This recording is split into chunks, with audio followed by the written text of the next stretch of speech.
Begin with reading you just a bit of the opening lines in Anglo-Saxon. It sounds something like this. Wat way gardena in yer dagum theod kindiga thrimja frunon, hu the etherlingus ellen fremedon.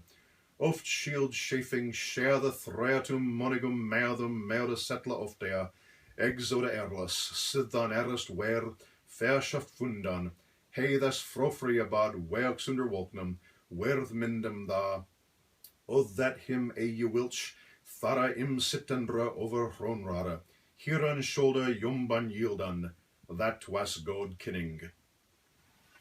And a literal translation to those guttural Germanic lines would be this. Listen, we have heard of the glory of the Speardanes in the old days, the kings of tribes, how noble princes showed great courage.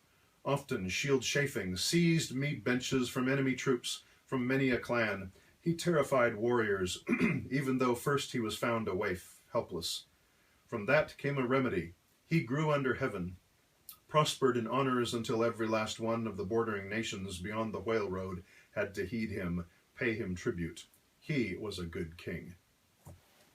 That's a fairly literal translation, but and this one is by a guy named Howell Chickering. This is an edition that's still in print. It has the Anglo-Saxon on the left page and a facing English translation, and that's well worth having. But another very famous modern translation is by the Irish poet Seamus Heaney. Now this is also a very famous one because of the poetic nature of the translation. Now this translation is not quite so literal, and it feels a little bit more Irish because of course he's an Irish poet, but is a very good translation and deservedly popular nowadays. This edition also can be had with the Anglo-Saxon on the left page and the English translation on the right, although some editions just have the English. But as I say, it's worth getting an edition with that. It's not difficult to learn to pronounce the Anglo-Saxon. Learning to read and understand it is a different matter. It's learning another language, although not as hard as other languages because it's the grandmother language of our modern tongue.